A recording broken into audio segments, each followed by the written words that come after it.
राधे राधे दोस्तों, आज एक नया प्लांट लेकर आए हैं, नई जानकारी लेकर आए हैं।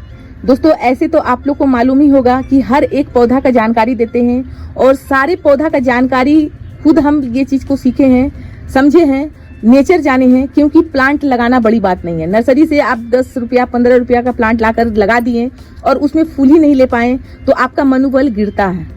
और हमारे वीडियो में आए हैं तो आपका मनोबल उठेगा, क्योंकि हम जो जानकारी देते हैं, आप ये जानकारी मेरे हिसाब से यदि आप चलेंगे तो आपको कभी भी निराशा नहीं मिलेगा। आज हम बात कर रहे हैं बालसम के बारे में। बालसम का पौधा का नेचर कैसा होता है, इसे केयर कैसे करना चाहिए। यदि एक प्लांट हम खरीद कर लेकर आते हैं तो हम अपने घर में ये प्लांट हमेशा फ्री में लगा सकते हैं, मुफ्त में लगा सकते हैं। इसका केयर कैसे करना है, इसका देखभाल कैसे करना है और उसका फिर नेक्स्ट ईयर हमें इसे कब लगाना है। तो आइए जानते हैं कि इसका नेक्स्ट ईयर हम कैसे लगाते हैं। और अभी हम कम से कम 2-3 महीना अभी इसमें फूल भर भर कर लेंगे। यदि बालसम का पौधा है और उसमें फूल नहीं आ रहा है तो केयर क्या करना है, वो सारा जानकारी हम आपको देंगे। तो यहाँ पर हम 2 प्लांट रखे हैं, एक व्हाइट रखे हैं, एक कत्था कलर का रखे, यानी हल्का पिंक रखे। तो इस तरह से आप ये जो देख रहे हैं वैरायटी हमारा, और इसे बहुत सारा फूल हुआ है। कभी भी हमें पूजा की जरूरत, मतलब फूल की कमी नहीं होती है।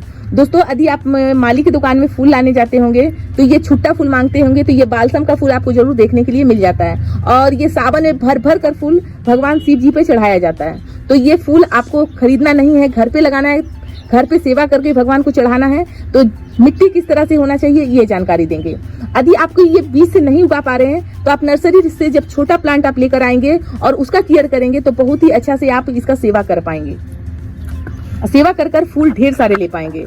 तो सबसे पहले हम बात करेंगे कि मिट्टी किस तरह का होना चाहिए। तो मिट्टी आपका गार्डन की मिट्टी हो जाए, गोबर खाद हो जाए और उसमें रेतीली, यानी रेतीली मिट्टी है तो हम रेत नहीं मिलाएंगे। यदि रेतीली मिट्टी नहीं है तो हमें उसमें रेत मिलाना जरूरी है। और आप चाहे कि उस समय हम जिस समय लगाते हैं उस समय में बहुत ही तेज गर्मी होता है, तो उस समय में हम कोकोपीट भी इसमें दे दें।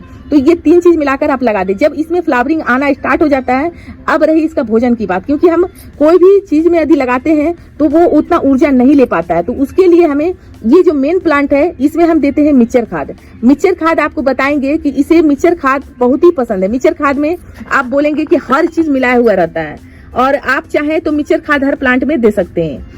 तो इसका मिक्सचर खाद जब हमारा फ्लावरिंग करना स्टार्ट हो जाता है तो हम मिक्सचर खाद 15-15 दिनों में देना स्टार्ट कर दें। 1 चम्मच से स्टार्ट करें, जब ज्यादा फ्लावरिंग करें तो हम 2 चम्मच दे दें। मिट्टी का कुड़ाई करें। मिट्टी का कुड़ाई करने के बाद ये बालसम का फूल इतना होगा कि आप तोड़ते तोड़ते थक जाएंगे।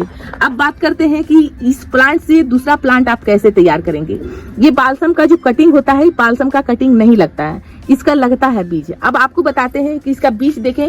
ये जो फ्लावरिंग है, ये जो फूल है, ये फूल हम नहीं तोड़ेंगे। जिस तरह से अपराजिता का प्लांट में हम फूल नहीं तोड़ते हैं तो उसी जगह से हमारा बीज बनना स्टार्ट हो जाता है। तो बिल्कुल ये बालसम का भी पौधा कुछ इसी प्रकार से है। अब दिखाते हैं बीच वाला भाग से।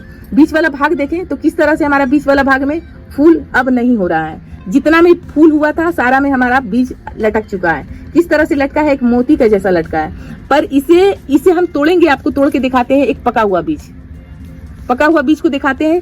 केवल इसको टच करेंगे, इस तरह से उंगली से आपको दिखाते हैं, उंगली से दबाएंगे। बिल्कुल इस तरह से हल्का सा पुश किए, किस तरह से मोती के जैसा ये खुल गया। देखें बिल्कुल मोती के जैसा ये खुल गया।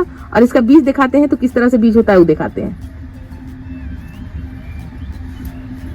तो कुछ इस प्रकार से मोती के जैसा बीज आपको मिलेगा, जो हल्का राई कलर का, हल्का ललून रहता है, हल्का उस टाइप का हल्का है। आप देख सकते हैं, सामने से दिखा रहे हैं किस तरह से। और ये बीज इसी में डाल दें या ये बीज स्टोर करके डब्बे में भरकर रख दें। नेक्स्ट ईयर आप इसे खुद से लगा सकते हैं। एक गमला में लगा देंगे तो हजार प्लांट आपको फ्री में मिल जाएगा। चाहे आपका जितना कलर का आप चाहे तो किसी के घर यहाँ गए हैं तो आप बीज तोड़ कर ले आए और इसे रख लें और नेक्स्ट ईयर आप इसे फिर से आप प्लांट लगा सकते हैं। केयरिंग में है कि आपको जो हम खाद दिखाने वाले हैं ये है मिक्सचर खाद। इसको देखें, 1 केजी हम लाए थे और सारे गमले में देने के बाद इसका कलर कुछ इस प्रकार से होता है। ये सारे मिलने के कारण से ये भूरा कलर का हो जाता है। और सारा यानी कि इसमें 36 प्रकार के बताते हैं, अच्छे क्वालिटी का है। और इसे डालते के साथ हमें 3 दिन के बाद हमको रिजल्ट दिखना स्टार्ट हो जाता है। तो इस तरह से आप नर्सरी से मिक्सचर खाद बोलकर लाएं कि हमें मिक्सचर खाद दें। जो कहते हैं ना कि आप DAP दे दें, पोटास दे दें, यूरिया दे दें, बहुत सारा क्या है, मतलब सारा खाद इसमें है। तो इस तरह से आप खाद अलग अलग ना लाके आप मिक्सचर खाद लाकर डालें तो पौधा में बहुत ही अच्छा काम करेगा। इसमें हम खाद दे चुके हैं, तो इसमें अभी हम खाद नहीं देंगे। अब ये हमारा पेड़ जो है पुराना हो रहा है, बीज लटक रहा है, तो हम इसे बीज लटकने दिए हैं, क्योंकि बीज का हम इसे हार्वेस्टिंग करेंगे और फिर से हम इसे प्लांट को लगाएंगे। ये जानकारी दोस्तों दिए हैं बालसम के बारे में। तो ये आपको अच्छा लगा हो तो वीडियो को ज्यादा से ज्यादा शेयर करें। वीडियो पसंद आया हो तो वीडियो को लाइक करते हुए जाइएगा। धन्यवाद दोस्तों, राधे राधे।